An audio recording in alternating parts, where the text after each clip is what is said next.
Halo semuanya, seneng banget bisa ketemu lagi di video road trip keluarga Sebastian bagian 10.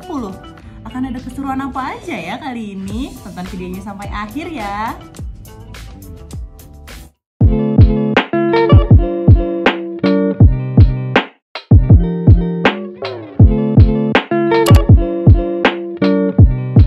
Masih tentang video road trip Bandung Bali Jogja ala keluarga Sebastian, tapi di video kali ini akan berbeda dari video sebelumnya karena bukan membahas tentang perjalanan dan kegiatan road trip lagi, tapi aku mau menyampaikan informasi mengenai biaya yang digunakan untuk perjalanan road trip kemarin serta rinciannya itu untuk apa aja.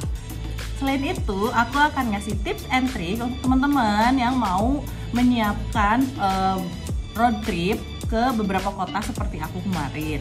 Triknya itu adalah trik budgeting ya, untuk mempersiapkan kebutuhan biaya di sana selama perjalanan gitu. Aku juga mau menyampaikan trik persiapan budgeting untuk perjalanan road trip berdasarkan jenis kendaraan yang kalian gunakan, terus jarak tempuhnya sejauh apa, dan bahan bakar yang akan kalian gunakan. Oke, kita mulai ya video tentang rincian biayanya ini. Di awal aku akan menjelaskan bahwa aku dan suamiku sudah mempersiapkan budgetnya, itu memperkirakan budget yang diperlukan selama perjalanan. Kami menyiapkan 10 juta rupiah ya untuk budget selama perjalanan road trip Bandung Bali Jogja ini. Itu berdasarkan perhitungan yang menggunakan trik tadi aku jelasin di awal. Nanti akan aku tuliskan cara menghitungnya seperti apa. Tapi dari 10 juta ini aku tetap menambahkan untuk biaya lain-lain itu sekitar 1 juta ya, minimal 10% dari budget awal kalian. 10 juta ini aku gunakan untuk rinciannya adalah sebagai berikut. Yang pertama adalah penggunaan bahan bakar untuk perjalanan pulang pergi. Nah, aku tuh menghitungnya, jadi perjalanan pergi kan dari Bandung ke Bali itu melalui jalan tol Trans Jawa, dan dari Bali ke Jogja juga masih menggunakan tol Trans Jawa. Sedangkan dari Jogja menuju Bandung itu aku menggunakan jalan non-tol di jalur selatan. Perbedaan antara penggunaan jalan tol dan jalan non-tol itu adalah di penggunaan bahan bakar dan biaya tol. Kenapa bisa berbeda? Karena kalau misalnya menggunakan jalan tol itu otomatis perjalanannya lebih stabil, karena kan lancar ya perjalanannya. Itu membuat penggunaan bahan bakar menjadi lebih hemat. Kalau misalnya jalur non-tol dan kita kena macet di jalan, otomatis akan menggunakan bahan bakar lebih banyak daripada ketika melalui jalan yang lancar. Selanjutnya ya, penggunaan bahan bakar dari Bandung menuju ke Bali itu aku menghabiskan 721.500. Dan dari Bali menuju ke Jogja itu aku menghabiskan sebanyak 305.500. Sedangkan dari Jogja untuk pulang ke Bandung aku mengisi bensin sebanyak 273.000.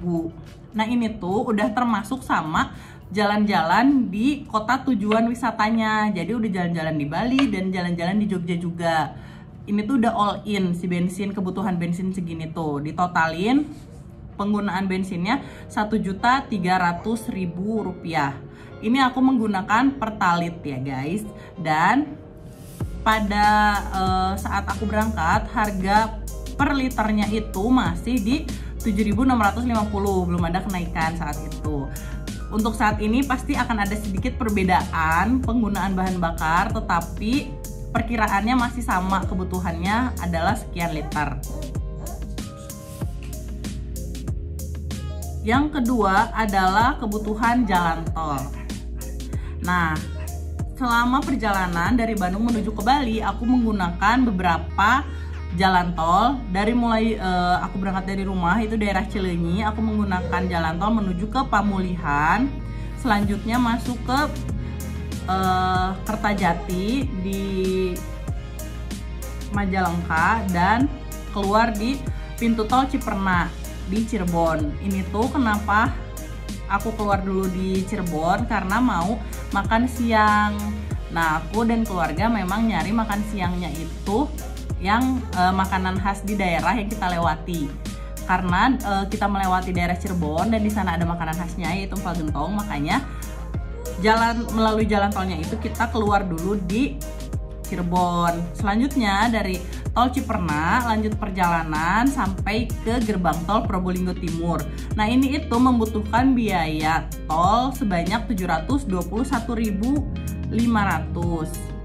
Selanjutnya adalah jalan tol dari Bali menuju ke Jogja. Nah, ini tuh aku masuk di gerbang tol Probolinggo Timur dan keluar di gerbang tol Kolongmadu. Untuk biaya tolnya sebesar 374.000. Jadi di total kebutuhan jalan tol itu sekitar 1.095.000. Kalau misalnya nggak mau pakai jalan tol pun bisa pakai jalan biasa. Cuman berarti akan ada perbedaan di kebutuhan bahan bakar meskipun kalian mengurangi budget untuk jalan tol, tapi tetap akan ada penambahan budget di bahan bakar.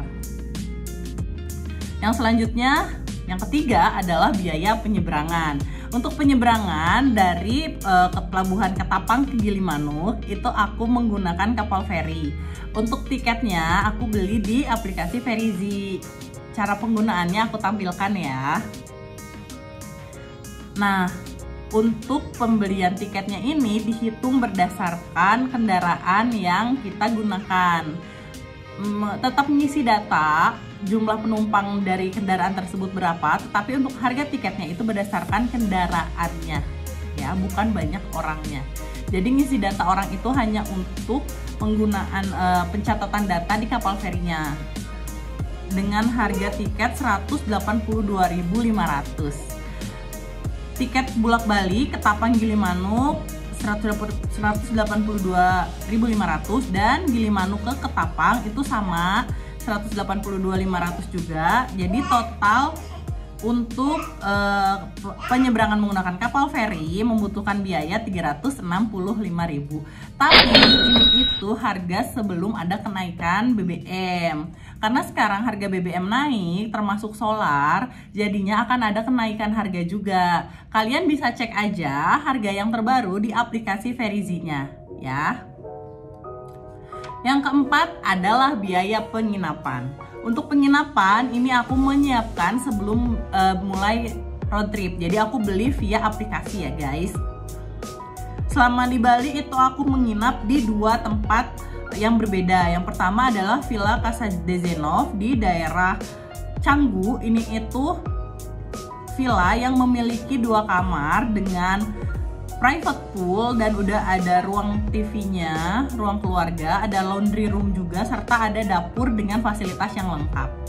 Harganya aku dapat di 650.000 per malam dan aku menginap selama 2 malam 3 hari di sana. Jadi membutuhkan biaya 1.300.000. Tempat yang kedua yaitu di Hotel Karakarain di daerah Kute.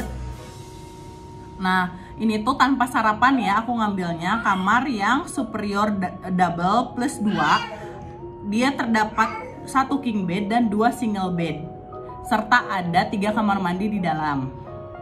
Ini tuh harganya aku beli di aplikasi dapat 565.000 per malam. Aku nginep 2 malam, berarti total biaya di Karakarain adalah 1.130.000. Dan total untuk penginapan itu aku menghabiskan 2.430.000 selama di Bali. Sedangkan di Jogja aku menginap di satu tempat aja yaitu di Hotel Koslo.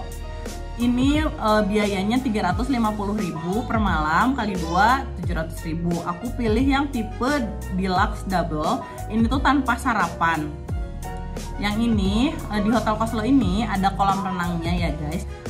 Yang kelima adalah tempat wisata. Aku tampilkan ya aku kemana aja selama di Bali.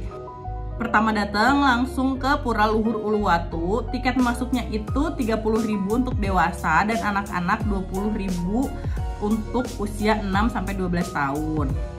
Parkir mobilnya Rp5.000.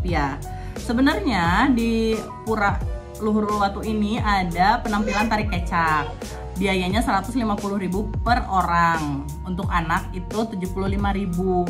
Tapi aku tidak menyaksikan karena aku bawa anaknya tuh bawa bayi gitu ya, jadi takutnya dia kurang nyaman kalau diajak nonton tari kecak. Tapi aku tetap nulisin di sini informasi harga tiketnya. Siapa tahu kalian nanti kalau ke sana mau nonton tari kecak.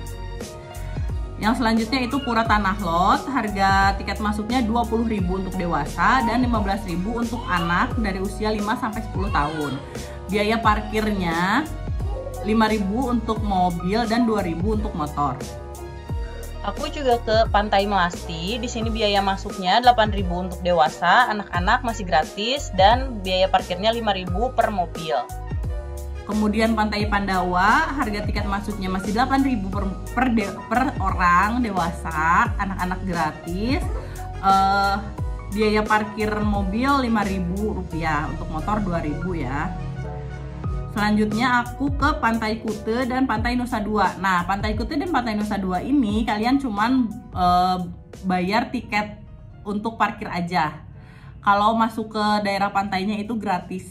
Selanjutnya di Jogja, aku mengunjungi Malioboro, Pasar Malioboro ya, sepanjang jalan Malioboro itu untuk tempat wisatanya, dan aku mengunjungi pasarnya untuk belanja oleh-oleh.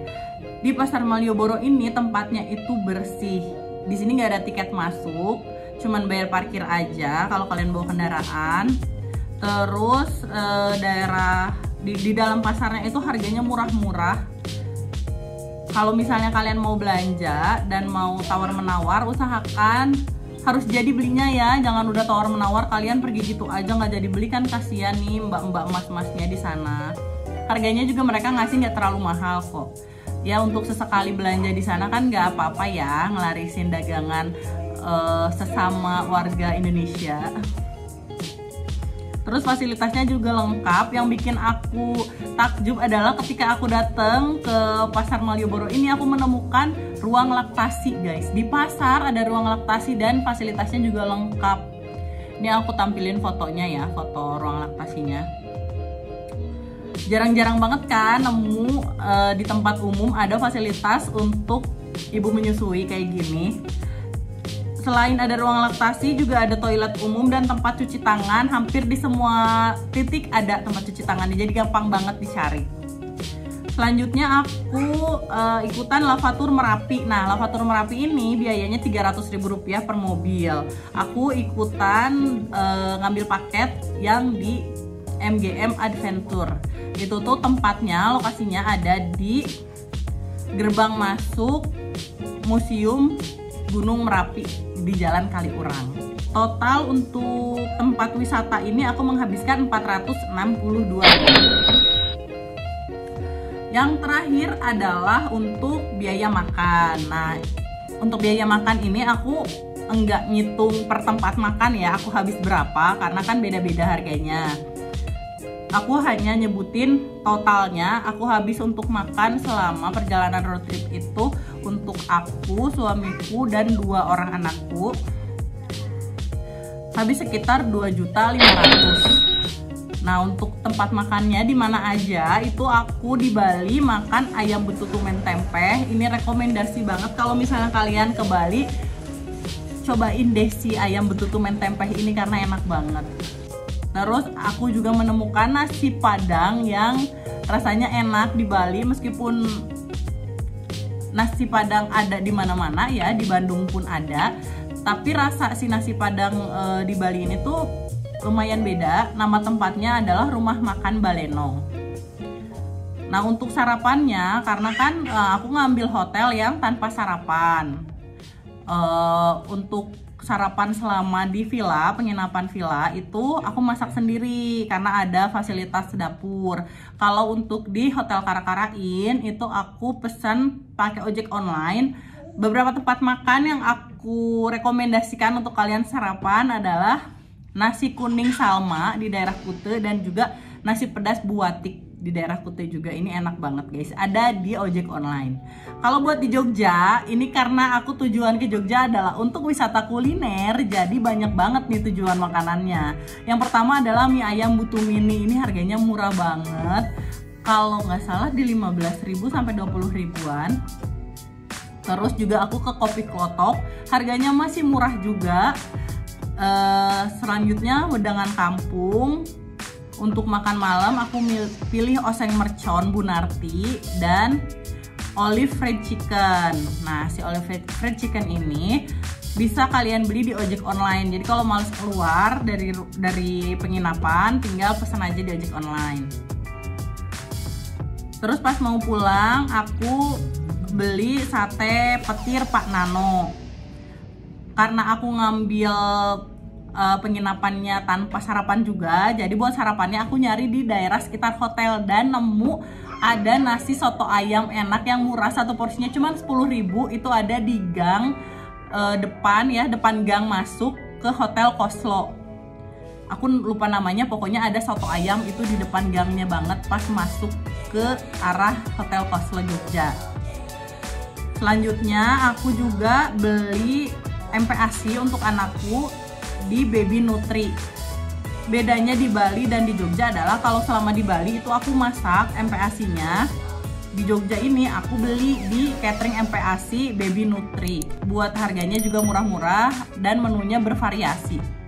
Nah, budget yang selanjutnya adalah untuk oleh-oleh. Oleh-oleh itu aku menghabiskan sekitar 500.000. Aku beli barangnya yang murah-murah sih. Makanan juga nggak terlalu banyak karena kan perjalanan road trip lebih panjang dibanding kalau kita naik pesawat. Jadi takutnya keburu basi di jalan. Makanya untuk makanan tuh aku beli sedikit aja. Banyaknya itu di baju dan aksesoris.